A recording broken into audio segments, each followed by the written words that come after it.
that 1st and 2nd Timothy and Titus were not written to local churches, but they were written as I guess it would be a book to help the preacher to know what his duties are and what his qualifications should be, and some of the things that he should and should not avoid while he's in the ministry. You'll find that most of Paul's writings were written to churches. You have Romans written to the Romans. You have Galatia, 1st and 2nd Corinthians written to the church at Corinth. You have the Galatians written to the folks at Galatia, and the church at Ephesus and Laodicea and Thessalonica. But you have 1st and 2nd Timothy and Titus written to men who were specially appointed by the Apostle Paul to ordain pastors within local churches. You see, there were churches before there were pastors. And the purpose for having a pastor is because there was a need. If you don't have a church, you don't need a pastor. And if you don't have a need, you don't need assistant pastors. You don't need staff. In other words, things within the work of God are not there just because you have to have this. It's not like playing baseball. If you play baseball, you need to have a catcher and a pitcher and a first and second and third baseman and a right fielder and a center fielder, left fielder and a shortstop. You got to have, if you're going to have a good team of baseball, you got to have all the bases covered. You got to have the outfield covered and home plate and so on. And really, you can't get a game going until you have all of those. But that's not the way a church is operated. You don't have to install certain people in positions before you can have a church. You don't have to have trustees, and you don't have to. Matter of fact, you have to have trustees technically before you have to have deacons. And the only reason you have to have trustees is because it's a law. Every organization that is incorporated must have a board of trustees. And in a church, it's easy to find enough to make up the board. I guess you heard about the pastor said he wanted to meet with the board after church, and everybody stayed. And so it's not too difficult to find a board in a church. But you have to, by law, you have to have a board of trustees. I think you have to have 3 people. So a pastor and his wife and one stray person could make up a trustee board. As far as deacons are concerned, there should be deacons in a church when they're needed, just as assistant pastors. A young preacher said to me the other day, at what point in your ministry would you hire an assistant pastor? I said, knowing what I know now, and it's no reflection on assistant pastors at all, but knowing what I know now, I think that you ought to hire an assistant pastor when you absolutely have to. I don't think you should ever hire anybody until you cannot find somebody within your church that has the ability and the willingness and the time to do the work. In other words, if I have a man that has the ability to lead songs and the willingness to lead songs and the time to lead songs, why ever hire a song leader? It doesn't make sense. If you have a fellow that has enough time to be a Sunday school superintendent and he has the ability and the willingness, why ever hire one? Doesn't make sense. You hire because you have a need, not because you need somebody to drink coffee with, not because you need somebody to fellowship with or talk to, but you hire to fill a need. So I would say that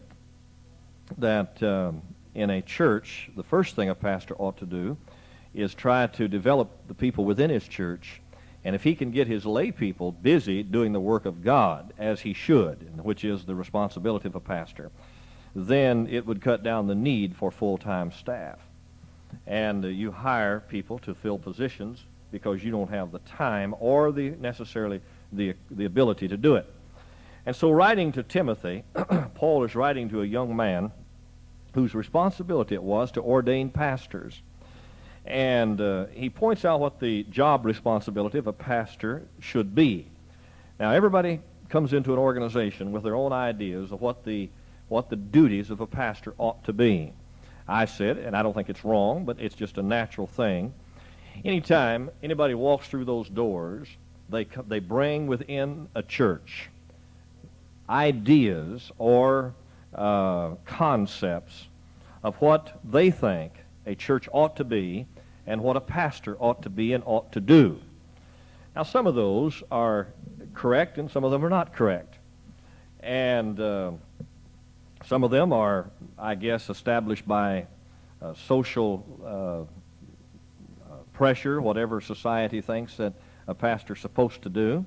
Some of those are established by your former position in another church. If you've been an assistant pastor or a deacon or a Sunday school superintendent or a teacher or worker in another church, then obviously you can only bring with you your experiences. And so folks come in, and we're looking for and always comparing the church that we had before. Folks come to the north side, northwest, and they come to the Seattle area, and they say, we're looking for a church just like the one we left. I got news for you. There is no church like the one you left. There just doesn't exist. You'll never find another pastor like the pastor you left, and you'll never find friends just like the friends you left, and you'll never find a choir just like the choir you left. It just doesn't happen. I wish for your sake it did happen, but it doesn't happen. And so finally we have to realize that there's nothing exactly like what we left, and so we just need to roll up our sleeves and get busy and serve God. Now, a pastor has duties and responsibilities, and we'll talk a little bit more about those duties a little bit later on, but tonight we want to talk more so about the pastor himself, about the kind of man that God calls and places in the place of a pastor, into the pastorate. And I'm of the opinion that this work of the ministry is a divine calling. I believe that there is a call. I think that a man can know for sure that he ought to be in the ministry, or ought not to be in it, one or the other. I don't think there has to be any guessing about it. I believe that there are a lot of men been to Bible college, and there's been pressure placed upon them to believe that they ought to be pastoring churches because they have been to Bible college. I don't believe that. I think there are men who have been to Bible college that are living under guilt because of peer pressure. Then I think there are those that are not in the ministry that ought to be there. God has called them, and they're running like Jonah, and they're hiding from God for various reasons. And so, but I believe you can know. I don't think you have to guess about being in the ministry. I'm as sure that God wants me to pastor or preach as I am that I am saved. And I believe that salvation is a definite experience to where you know when and where you got saved. And I believe that the impression that God makes upon you to go into the ministry is likewise there, and that there should be no doubt about it. Now, with some people, that revelation comes a little bit slower than others. With some people, it's a Damascus Road experience. With others, it's much more gradual, and it seems that God just begins to put the pieces together and brings them into that position. But nevertheless, the assurance is there. I believe there's not only this divine call, but I believe there's a divine mark. I believe that if God has called you to the ministry and into full-time Christian service, it won't be long until people around you will spot it. I think it will be evident. I think there will be people within the congregation who will be able to watch you as you function. And they probably will be saying to you, they may be saying to you before you even leave for the ministry, did you ever think about going to Bible college? Did you ever think about becoming a preacher? Did you ever think about becoming an evangelist? Did you ever think about... And you might say, I not only have not thought about it, I'm not going to think about it. But if it's God's in it, God will begin to work in your heart and mind and take away all the cobwebs. I don't think you ought to force this situation. I don't think a fellow ought to force feed this matter of whether he's called to preach or not. I think you ought to leave it alone and just be open. And if God is in it, God will make sure that it happens. If God is not in it, you certainly don't want it to happen.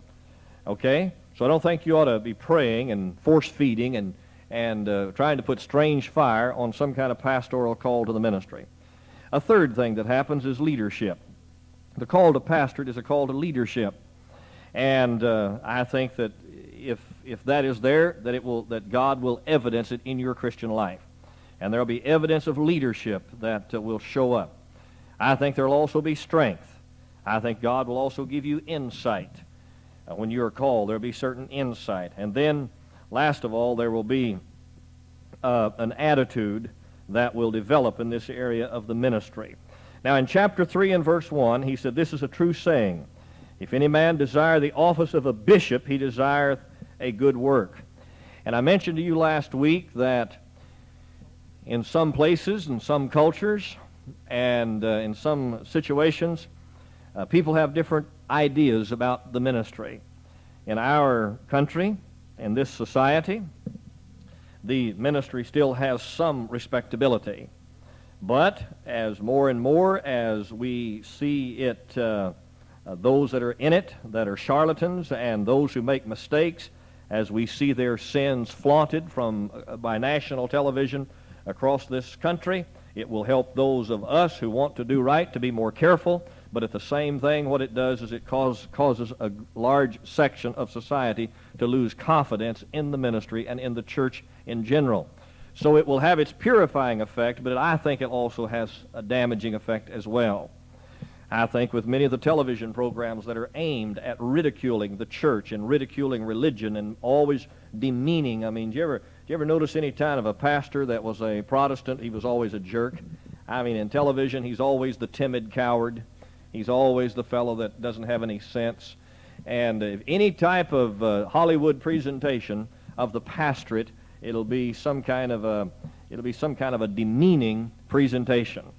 And so that kind of thing goes on constantly. However, I do believe that in our society there is still some respect for that office. And in other times, it was held as probably one of the highest offices that a person could hold. Now, that is why he said, if any man desire the office of a bishop, he desires a good work. The ministry is a good work. It carries many times respect with it, though there are people that, I don't know that I've ever been rejected because I'm a pastor. I've had some folks to not want to hear the gospel. I've knocked on doors and had people to say to me, I am not interested in the gospel. I'm not interested in hearing about the Bible. I'm not interested in that. But I've never had anybody to really be unkind to me because of being a pastor. As a matter of fact, it carries with it a lot of advantages. It carries with it some advantages. There will be people that will be perhaps extra kind to you sometimes in most cases. And I think it's an honorable profession. And it's one that if you have your motives right, I think you will be blessed of God as you see people get saved and see people grow for the Lord Jesus Christ and see them go on and serve Him. You say, what would you be if you weren't in the ministry? I have no idea. Don't know. I have no idea. Never planned to go into the ministry. I'm not from a family of Christian people. My mother, my stepfather, none of my people were saved. To my knowledge, there's not one preacher, one evangelist, one missionary in our family anywhere, back to Adam. And so I didn't get it by inheritance. I had no plans. We were not saved people as a kid. And I got saved, as I've told you 10 million times. I got saved when I was 17. And at about 20, God called me into the ministry and impressed upon me that I should go to Bible college and prepare for the ministry. But I had no plans. And even when I went to Bible college, I didn't plan to pastor a church. I had planned to go into evangelism. And I put on the application form I was going to go into evangelism because I'd heard an evangelist preach, and I envied evangelists and admired evangelists, so that's what I thought I wanted to be. But while there, God opened doors and gave me the opportunity to pastor a couple of churches and do some preaching. And I have never complained about the being in the ministry. You don't hear me getting around with preachers and talking about, boy, the ministry's a rough profession, and man, I just can't wait till Monday so I can get out on the golf course and get rid of my frustrations. I don't believe that. I don't believe that. I love it. I love it. I do. I love it. I told you about somebody talking about their illnesses all the time, and someone said to me, how do you deal with problems? I said, I deny them. That's how I deal with them. I don't deal with them. I deny them. You see? I refuse to see every problem that comes up. I really do. Charles Spurgeon said, if you're going to be in the ministry, you've got to have 2 deaf ears and 1 blind eye. I refuse to see every problem and hear every criticism. Why, it'll drive you to your grave if you listen. If you're thin-skinned, forget about the ministry. Now, you just might as well forget it. You might as well forget it. You say, do you have feelings? Of course I have feelings. I have more feelings than I want to have. But I don't go home, I don't take Rolaids. I don't take Digel. I'm not opposed to you folks that do. But if you're having trouble not being in the ministry, somebody said to Jack Hiles one time, do you have a church? He said, no, I have an ulcer. Well, I don't. I really don't. Al Hughes, he worked for me for almost 6 years, and Brother Hughes said to me one time, he said, Pastor Blue, do you ever get depressed? I said, I don't remember. I really don't. I guess in my ministry, there's been one time that I felt somewhat depressed, and it lasted about a week, and I mean depressed. But I don't get depressed. I get mad, and I get even, but I don't get depressed. I guess that takes care of it, you know. I mean, how can you be depressed if you can shoot your enemies? But I don't have a problem with that. And there are many things that a pastor cannot be. And now you want to understand that the ideal in the Bible doesn't mean that you'll ever reach the ideal. First, let me give you one. Let me give you an ideal, and then you tell me if you reach it. It says, "Be ye therefore perfect, even as your Father which is in heaven is perfect." Isn't that the ideal? Have you reached the ideal? Of course you haven't. No Christian has ever reached the ideal, and you never will. Now, the only pastor that is the ideal pastor is the one who pastors some other church. You understand? It's never your pastor, and it's not their pastor to them. To many people, I'm the ideal pastor. That's the truth. I mean, there are folks that think that Ken Blue never makes a mistake and has the greatest church in the Northwest, and you see, they think that until they come here and join there about a week, and then they know I only know 5 jokes, you see. And a fellow says, I'm going to go work for Ken Blue, man. And they work for me about a week, and they say, man alive, you see. So they go and work for the other ideal pastor. In about a week or two, it's over. You say, you understand what I'm getting at? The ideal is in your dream world. I told you the other day that in fantasies there are no negatives. Negatives are in real life. And that's why many people can't make it in a church. Pastors can't make it, and people can't make it. Because they come into the church with fantasies. They have this fantasy pastor. He's perfect, you see. And they have this fantasy people on staff, and fantasy this, and fantasy Christian land. But as soon as reality hits them, it blows them away. I'll guarantee you, you talk to any person who hasn't been saved over 2 years, and they'll tell you, I had no idea that Christians were the way they are before I got saved. I had an evangelist to tell me not long ago. He said if I would have known pastors before I got saved, he said I wouldn't have even gotten saved. I said to him, if I would have known you, I wouldn't have gotten saved. You understand what I'm getting at? But the wonderful thing, but you see what God does. God doesn't show you the future, because if he did, it would overwhelm you. You couldn't handle it. So what God does is just show you just enough to take one step. And he says, you go ahead and take this step, and I'll give you enough strength for the next one. And too many of God's people are trying to bypass the steps of growth. And they're trying to, you don't throw a fellow in to fight the lions the first day he shows up. You send him out there and let him fight the gladiators a while, and let him do some things like that before you throw him to the lions. And so the same thing's true in a Christian life. So if a man desires the office, I think it's a good profession. I love it. Now, I know there are many Christians, and I told my wife the other day, and I mean this with all my heart, I really want to weep when I think about the number of pastors that are suffering, especially as monetarily. I know pastors that preach every Sunday and don't get a paycheck. I know Brother Hughes preached right over here in Port Orchard, and I know for 3 weeks he didn't draw a paycheck. He didn't draw one penny, you see. And his people never knew it, by the way. His congregation never knew it. He didn't tell them. He called me up and talked to me and tell me, but he didn't tell his people. All of his people got salaries. He didn't get a salary. You know why? They had to pay the church bill payment. They had to pay the property payment. They had to pay the light bill. They had to pay the parsonage payments. He didn't get a salary. I talked to a preacher the other day. He told me, he said, preacher, I have sold my slide projector. I mean, he uses slide. He's a missionary. He uses slide projector to show slides of the mission field. He said that's part of his tools. It's not just some little novelty thing that he's got. He said, I just sold my slide projector. I sold my camera. I've been selling household items because he says we don't even have enough to get by. He said, I pay the rent on our church building. I pay the rent on it. Now, that is repeated 1,000-fold across this country by pastors that preach. And I know pastors that have worked 40 hours a week, a secular job. And they go out soul winning during the week. They prepare their sermons. They prepare their sermons Sunday morning, Sunday school, Sunday night, Wednesday night sermons. And they're going to have to carry on a 40-hour job all of their life, or at least that's the way it appears. And so my heart goes out to I've never had that problem yet. I may have. I may get there. But my heart goes out to men who are under that kind of a burden. You know yourself that barring bad health, probably the greatest pressure you can have on you is not being able to pay your bills. If you've got good health, that's wonderful. But if you can't pay your bills, you don't know how you're going to pay your light bill, and you don't know how you're going to pay your rent, and you don't know how you're going to take care of your responsibilities. I don't know of any pressure greater than that, other than having a serious health problems.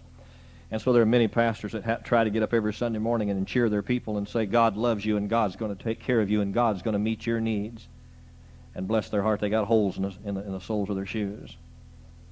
They have no food on the table at home. You say, that doesn't happen in America. I guarantee it happens. I'll guarantee it happens. And so my heart goes out to men like that. You say, then why do it? Because it's a good work. Can you imagine a man pastoring a church and having to work 40 hours a week on another job? What would be his motivation? Maybe his motivation is because he believes God called him to do it, and he says, I must do it. I must do it. I must do it. And so it's a good work. It's a good work. And yet, I don't really want to preach that men ought to surrender to the ministry. I think you ought to just surrender to God, and if God calls you to the ministry, wonderful. And if God doesn't call you to the ministry, wonderful. Wonderful. I think you ought to serve God just where you are, and whatever God calls you to do, that's what you ought to do. Now, the first thing that we read here is, it says a bishop must be blameless. Must be blameless. That's the ideal. Now, I never met a person yet that did not have faults. But the truth is, I don't really like to know about people's faults. Normally, when people tell you about their faults, then you lose their friendship. I've had people to come into me for counseling, and then after I've counseled them, they become my enemy. And the reason for that is now they know that I know their weaknesses. They now know that I know their faults. And unless you want help, I would prefer you don't tell me your faults. So not only that, you tell me your faults, and then what it does is it begins to either handcuff my preaching.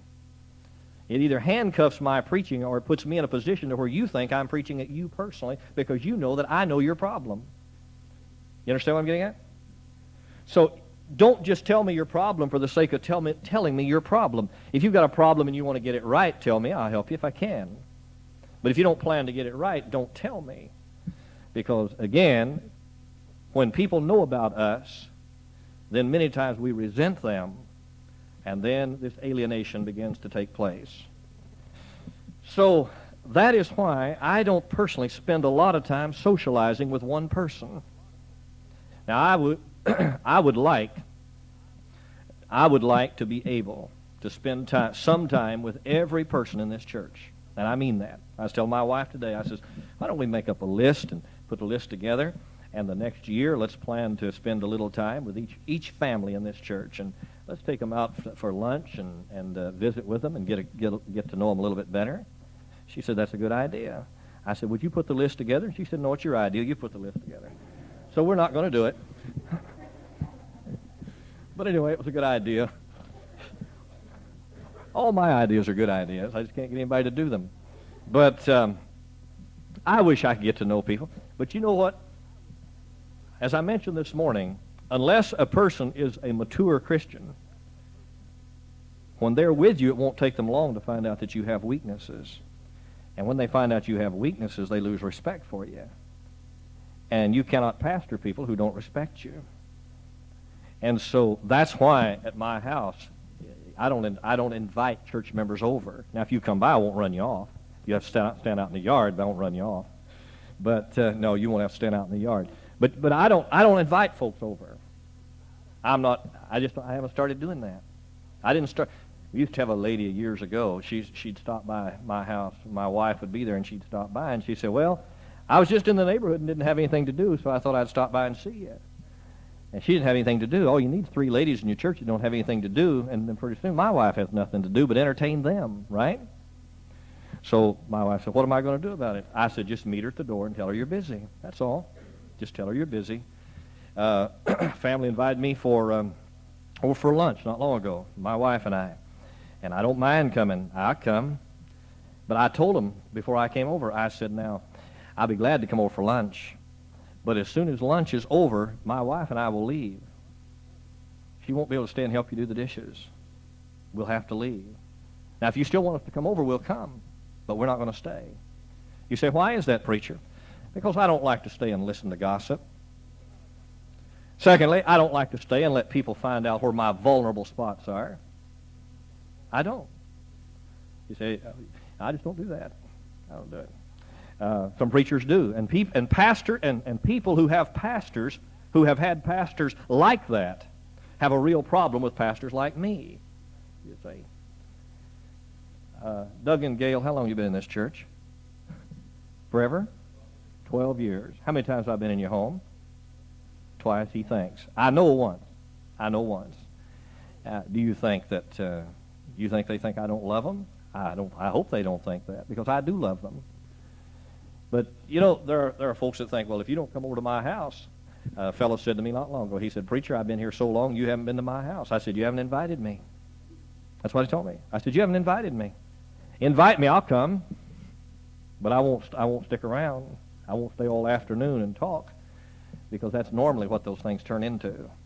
I'll guarantee you within an hour and a half they'll turn into gossip sessions. They will. So I don't normally stick around and do that. And I like to take folks after church. You know, I like to go down here to this yogurt place. You know, it's hard to gossip when a lot of people are around.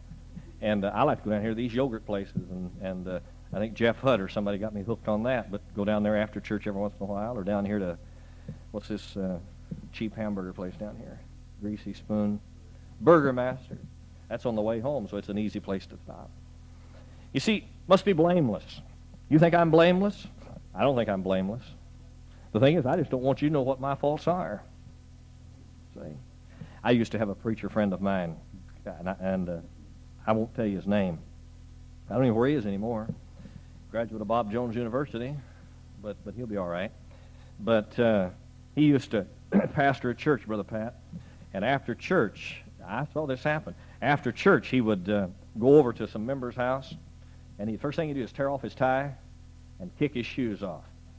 And kind of, you know, stretch out on the floor, sit on the floor, you know, and he was just one of the guys. You can't do that. You just can't do that. You know why? You know what? The very home in which he did that, the lady criticized him, you say, because what he was doing was beginning to destroy any type of respect. I'm not sure I know where the line is. I'm not advocating that I know where the line is, but let me show you one.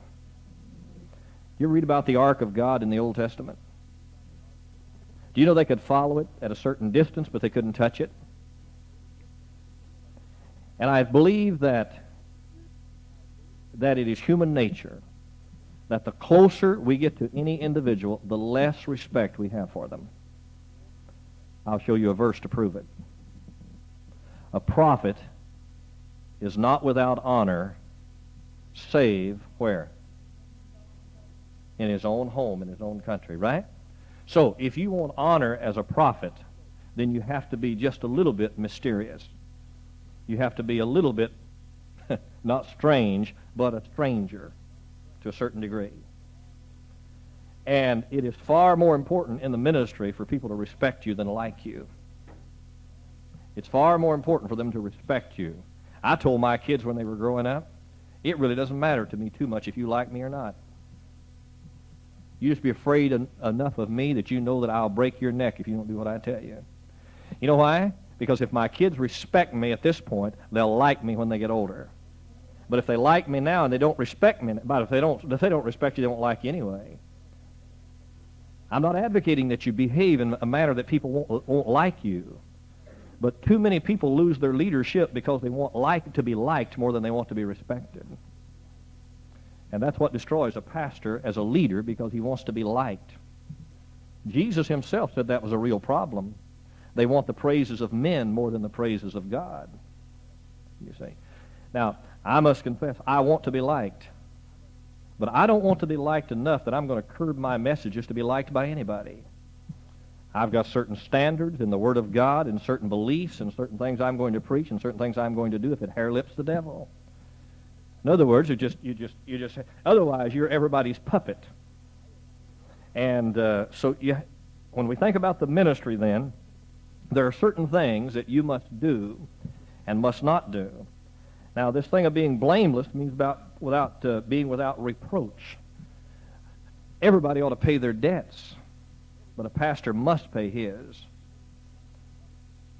A pastor has to stay out of trouble because, for many reasons. Let me tell you a story, embarrassing story. A few years ago, we had our Christian school here, and you remember the Latimer kids were coming. And they lived over here in the apartments, and they were walking up this sidewalk over here on 176th. It was about 7:30, quarter to 8 in the morning, maybe. And I live on the other side of Highway 99, and I was coming down 176th, and I came to Highway 99 to that intersection. And the light turned yellow, and a yellow light always means speed up. And so, sure enough, that's what I did. And I got enough momentum to get through the light, but before I could slow down, there was a traffic policeman with a radar sitting there in those apartments. And I thought, oh, my stars. And he thought I was speeding. And he was so sure of it that he turned on his lights and came after me and pulled me over right up here at this stop sign. And here it is on a foggy morning, drizzling all over his book out there. And the lights are flashing. I wish they'd turn those lights off because they intimidate you, you know. If they just turn the lights off and the spotlight off of your mirror, you know, it wouldn't be quite so bad. But they got these lights flashing, you know. But to add to it, two of our Christian school kids were coming up the sidewalk, and they said, "Hi, Pastor Blue." And the officer smiled, and I just wanted to slide under the deck. A bishop must be blameless. Don't get too many traffic tickets. Blameless. Now, the reason for this is this. The reason for that is this. That the ministry be not blamed. Because everybody in a community associates your church with you. If you, and I'm talking about the pastor, if the pastor has a bad reputation in that community, it destroys the effectiveness of the church. You see, that's the whole thing. I mean, if I just had me and my wife and had a job somewhere where I clocked in at 8 in the morning and clocked out at 4 o'clock and all that kind of stuff, there's a lot of things I could do that wouldn't affect anybody, probably my wife and my children. But in a pastoral situation, whatever I do that is public knowledge affects this ministry. And by the way, that's true with him because he's on this platform. That's true with Brother Newell, and that's true with Larry Deli, and it's true with all of our wives. It affects this ministry. And the higher up in leadership you go, the more transparent you are, and the more vulnerable you are. Somebody said, I think it was Jimmy Carter said, that the higher up the pole you go, the more you expose. And people are going to take pot shots at you. So he must be blameless. Another thing in this text, if you'll notice in 1 Timothy chapter 3, he said he must be blameless, the husband of one wife. Now, I touched on that last Sunday evening. And there are various interpretations, and I'm surprised to find out that there are so many, and I'm not going to deal with them. But I personally believe it's talking about a polygamous situation. I do not believe that it is saying that a man must be married to be a pastor. It says he must be the husband of one wife. That means that if a man has never been married, he could not be a pastor, though there are those who interpret it that way. There are those that say if you're single, you cannot pastor a church. Now, I think that being single would carry with it some problems in pastoring a church. But I don't know of any rule that says you could not unless that's what this passage is teaching, which I don't personally believe it is that. There are those that say it's talking about divorced, that a man who has been divorced can never pastor a church. I don't personally believe that's what it's teaching. But I do believe that a man who has been divorced and is pastoring a church is going to have a problem. I think he has some problems. I think that there are going to be those who will say, when you start counseling about marriage, there are going to be those that will say, well, here you are trying to counsel about marriage, but your marriage hasn't held together. So I think there could be that problem. But personally, I don't think that's what it's talking about. I think it's talking about a polygamous situation. There are others who say that it's not talking about any of the things that I've mentioned, but it's talking about a person being not being a playboy. In other words, he is a one-woman man. That is, he's committed to his own wife, and that he keeps himself above reproach as far as the ladies in the church is concerned. Well, certainly that must be true, but I don't believe that's what it's talking about. I think it's talking about a polygamous situation. Abraham had many wives. Isaac had many wives. Jacob had many wives. David had many wives. Solomon had many wives. And on the story went. You understand what I'm getting at? It's a polygamous situation. I am of the opinion that it's talking about that. Now, there are many good people, and you'll hear Baptist preachers that will come and stand in this pulpit, and they'll teach right the opposite of what I have said, and I will not boo them. I won't try to correct them. I'll just leave them alone, but at least you know my position on that. Another thing in our text, it says that he must be vigilant. He must be vigilant. And I think a person who is vigilant is one that is on guard, one who is watching, one who stands as like a person in a watchtower. He's vigilant. He is overseeing what is going on. Dr. Paul Vanneman said to me and to the rest of us when we were in Bible college, he said to us, he said, now boys, he said, when you get out in the ministry, he said, you got to be a devil smeller. In other words, you got to sniff out the devil. As a matter of fact, the Bible said, mark those who cause division. Doesn't it say that? I said, Dr. Paul, how do you mark them? He said, right between the eyes with your fist. I said, well, I don't know about that. But you and I have to understand that in a church, Jesus had 12 disciples. One of them was a devil, right? There was the Garden of Eden. The devil was in it.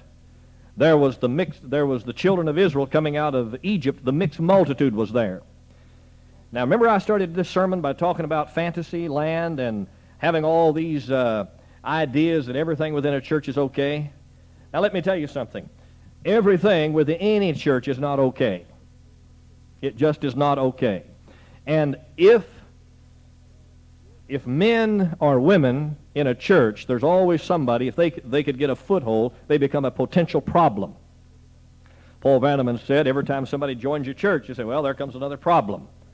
Well, that may be true, it may not be true, but every problem has its degrees. Example. You heard Brother Al Hughes preach here last Wednesday night. You saw a visiting pastor sitting right here with his wife. They've been preaching for 9 months in their particular town. They are running about 9 to 12 in their Sunday morning service. 9 months, 9 to 12 in the services. There's one man in his church that is a heavy contributor to that ministry. And that, I hate to say this, is one good family, and that family is driving that pastor's wife crazy. I'm serious. That dear gal is about to have a nervous breakdown because she is having problems with this lady in her church. I can't mention, I don't want to give away anything, but I just talked recently to another young preacher, and I told you just the other day about this pastor's wife who said this lady walks through the church and she won't speak to me and won't shake hands with me, and I'll stick out my hand and she sticks out her tongue. She won't talk to me. She won't speak to me, and this dear lady, I watched her. She talked. It's really, it's overcoming her, and she's nervous and troubled about it, and that kind of thing. Harley, you pastored a while, didn't you? Did you ever have any trouble? Sure you did. Sure you did. Warren Wiersbe says the way you make big frogs look little is you make the pond bigger. You know why I don't spend my time with bullfrogs in this church? Because all they do is take up your time. I'm not going to spend my time. If a fellow wants help, I'll help him. Otherwise, I'm going to ignore him and go soul winning. You know what happens? In other words, you take a little church of 30 people. One guy in that church can be a real problem. You take a church of 500 people, one guy, unless he's got a gun, can't be too much trouble. I mean, that's why a lot of folks don't like bigger churches. They want little churches, that way they look big. But you take a church this size, and this is a summer evening crowd, but we're enough here. We could almost get a fight going. But you take a small church. You take a small church, and you take one influential person, one with a little bit of leadership, or one that wants some leadership. He'd drive a preacher crazy. He'd drive him crazy. You know about that with your dad pastoring, and they just went through a real old Baptist fight down there in Illinois. Now, Warren Wiersbe said to a young preacher, he said, what you do is you make the pond bigger. You just keep winning souls, keep making the church grow, and pretty soon this person will fade into insignificance, and he'll either keep his mouth shut or he'll run off to some other little church where he can control some pastor. And that's really what folks want anyways. They want some power. Now, if a guy wants attention, I'll give him attention. But if he wants control, I'll give him this, you see. Well, I can't do that because later on here it says not to be a striker. So I repent. Briefly. Vigil. Got to be on watch. Now, let me tell you something. I'm serious. This pastor said to me the other day, his wife said, Pastor Blue, how do you deal with problems in your church? And my wife was sitting right there. I said, look, I am not problem-oriented. My wife, if we were having marital problems, she would be gone before I ever knew we were having problems. I mean, I'm just that, that's how I deny they exist. See? I don't know they exist. I'm not conscious, that conscious of them. I don't pay that much attention. I wish I could pay less attention to them. I wish I could get to where sticks and stones may break my bones, but words will never hurt me. I wish I could say that and mean it with all my heart. But I do with most of it. But I still have some soft spots every once in a while. And it's kind of vulnerable there. But he must be vigilant. In other words, we have a Christian bookstore over here. Do you know, ultimately, I'm responsible for what kind of literature goes in there. Mrs. Barron is not responsible, though she runs the bookstore. Brother Newell is not responsible. I'm responsible. I'm responsible for the kind of person that gets in this pulpit and preaches. I'm responsible for this type of singing group that gets in here. I have to take responsibility for the kind of film. And by the way, I don't say I have to. I do take that responsibility. I don't worry about responsibility. I'll take my responsibility. The kind of gospel tracts that get passed out, the kind of literature that's brought in. Every once in a while we get somebody to come in and they've got a pastor outside this church. He's usually a radio pastor. And they try to pass his tapes and his literature around through all the church members. And they want all the church members, they're looking for converts. And they want all the church members to follow their hero pastor that they don't follow or tie to either. And so you have to be on the watch for that kind of thing. I wish it were not that way. I wish everybody that came to church was a wonderful, good person and meant no harm, but that's just not true. And so you have to be vigilant. Somebody said to me the other day, they said, Pastor, I need a worker in a particular area. I mentioned a name. They said, no, Pastor, we don't want that person. Can you imagine that in this church? Somebody said, we need a worker. I said, here's a name. They said, no, we don't want that person. I said, why? They said, that person's trouble wherever they go. I mean, in our church, remember. Now all of you are wondering who it is. I'm not going to tell you. You say, is that person a problem? Not to me. Not to me. Not a bit. Not a bit. But folks in leadership said, we don't want that person. We don't want them. Why? Because they're trouble. What do you mean? And then they told me what they meant. Got to be on the lookout. Got to watch for that kind of thing within the work of God. Another thing in our text is, if you'll notice, not only must a pastor be one that is vigilant, that is, he's watched, but he must be sober. Now, that means that a preacher ought not to be drunk. I guess that's what it means. It means more than abstaining from alcohol, though I think every Christian ought to abstain from alcohol. But drunkenness in the Bible goes beyond being intoxicated with beverage. It also is talking about being sober-minded. Many people are intoxicated by their importance. They're intoxicated by their success. And the idea here is that a pastor must be sober-minded. In other words, you cannot be, again, a preacher friend of mine that I preached for about 10 years ago over in Eastern Washington. You might know the name.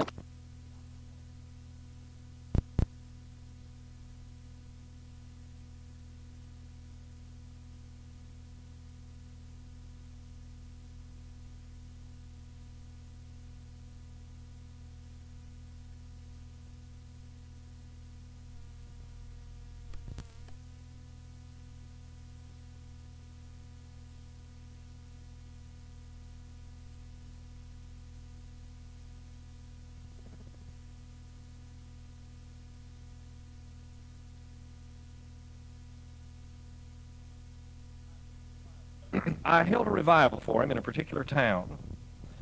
And I'll never forget, as I went into that church on that Sunday morning, I think it was a Sunday morning, the song leader was up here. He was a layman, but he was a song leader in the church.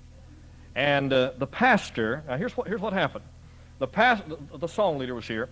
The pastor came over and shook hands with the song leader. And the song leader jerked the pastor like that. And threw him off balance. And they all laughed and had a big hee-haw time about it. And all during the service, and while the pastor was up there trying to make announcements, he was jesting back and forth with some of his people, and they were making little wisecracks about him. And after the service, they were punching him on the shoulder and slapping him on the back. And I said to him afterwards, I said, you know what's wrong here? You're too familiar with your people.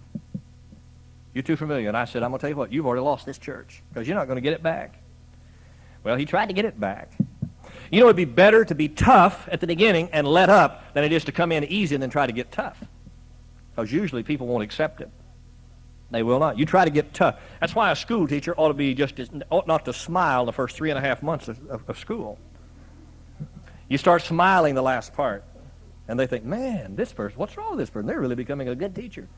But you go in smiling and then try to put things together, and they'll think you're a villain. And that's what a pastor, he goes in, he's trying to be a Mr. Nice Guy, and then he tries to put it together, tries to start slapping things together and making people, and boy, they think he's an Adolf Hitler. And that's what happened to this fellow. You know what his problem was? He wasn't sober. He wanted to joke. Everything was a joke. And he was matter of fact, he was the jester, and everybody was making him the church fool. That's what I'm talking about. Sober. Matter of fact, he mentioned that just to me the other day. He's not pastoring there, but he mentioned that to me. My concern is he's swinging the other way now. He's almost become antisocial, but nevertheless, this is what it means. It means a man who is calm, a fellow who is collected, a person who is unexcitable. You cannot be an excitable, emotional, spontaneous type individual if you're going to be an effective leader. You have to be able to think. Now, I just met this brother back here, and he's the police force at Everett, and we know that one of the real problems in the police force for all law officials is not overreacting in a crisis situation. That is the real problem, I think, that I hear. Now, you know what the devil does in the ministry? He will constantly goad you to get you to overreact. And then when you overreact, you always get penalized. Jack Howe said it's like this. Did you ever play on the basketball team and there's a guy that's always kneeing you and elbowing you and kicking you and pushing you, and the referee never sees it? And finally you've had it up to here. And the next time you go by that guy, you say, fellow, I'm going to teach you a lesson. And you give him this right in the teeth. And he falls flat on the floor and he's bleeding and he hollers foul. And guess what happens to you? You get fouled. You know, every time you hit back, you get fouled.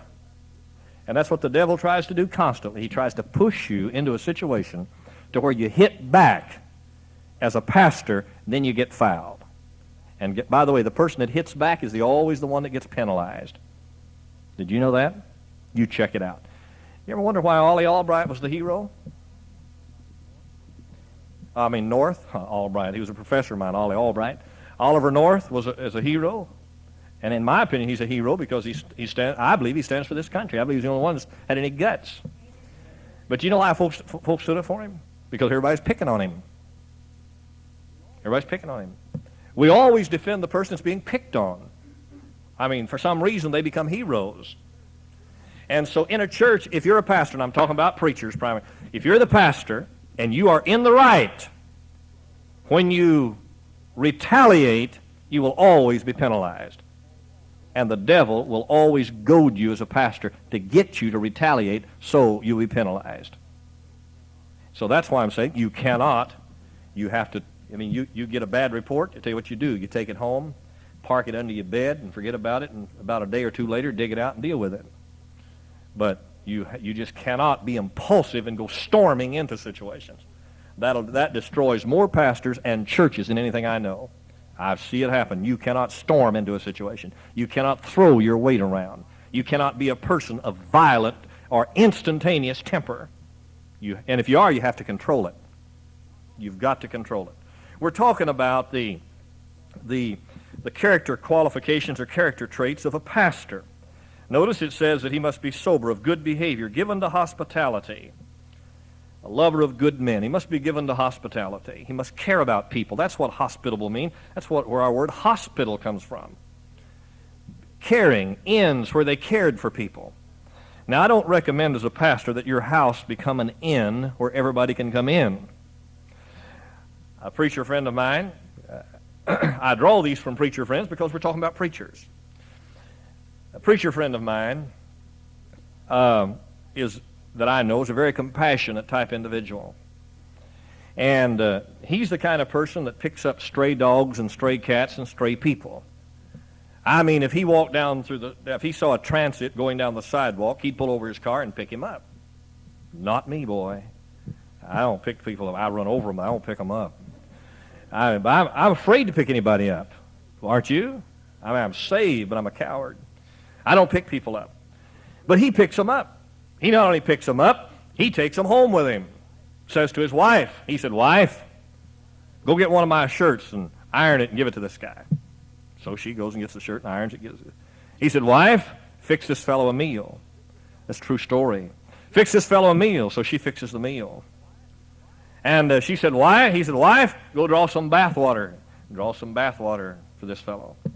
And the fellow's been bathed, he's been clothed, he's been fed, and he's been sent on his way. And then that dear pastor gets up in the pulpit and talks about how he took care of this transit. So finally his wife said, "I've had it to hear. I'm not taking care of any more of your bums that you bring in this house." So he called me up and he said, "Preacher," the wife called me up and said, no, he did. What should I do about it?" I said, "You're the dumbest guy I ever met." She said, "Well, aren't we supposed to help people?" I said, "Yeah, we're supposed to help people." I said, "Tell you what you do. The next time you pick up a transit, don't take him home. Take him down to the restaurant and buy him a meal. You want him to have a clean shirt? Go down and buy him one. You want him to have a bath? Put him in a motel.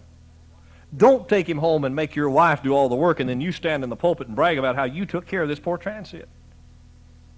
Now, I took a fellow down, just this preacher that was here, talking about transits. I took this preacher. I took him down the other day, bought him about $30 worth of books.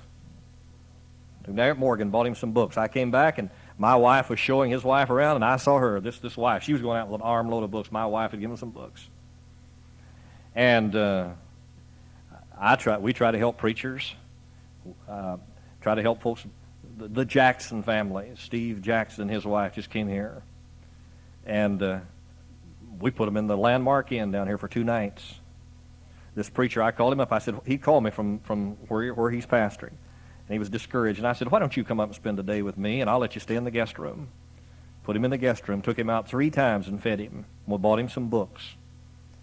I don't mind helping folks. I like to help folks. But I'm not going to take them home and make my wife do it for them. Now, I think I have this thing of hospitality, wanting to help people. I can't help people as much as I'd like to help people, and I don't help people as often as I should.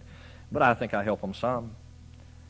And Brother Hughes came here the other day. We gave Brother Hughes a good love offering. We didn't even take a love offering, but we gave him a good one.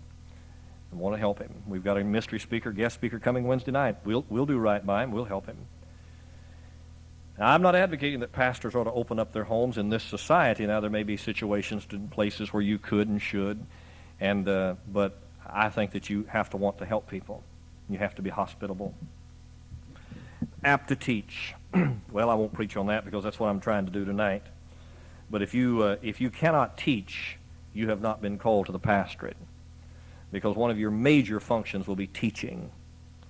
And teaching is being able to take a truth and then digest it and then give it back to people in a food that is convenient for them. Not only must be palatable, but it must be convenient. And Jack Hyles said preaching is pouring out in a flood what you get in a tear or in a vapor. I don't know, but I do know that you have to be able to logically think, and you have to be able to put your thoughts together, and you have to be able to present them in an understanding way. Now, the proof of your teaching is changed lives. Not the fact that you enjoy preaching or teaching, but the proof is that people's behavior. And we'll be through here in about 10 minutes. But the proof is the changed behavior. You'll notice again in our text, not only must this person be apt to teach, as we read in this text, but it says he should not be a striker. A striker. A pastor cannot be a brawler. You cannot be a brawler. In other words, there's more than one way to strike out at people. The normal way is striking out with your tongue. Now, the tongue is the most evil and the most deadly member of our bodies. James says that of everything that can be tamed, no man can tame the tongue. And your tongue can do more damage than an army. You have in a church, you have covert activity and overt activity, and covert activity is the most deadly.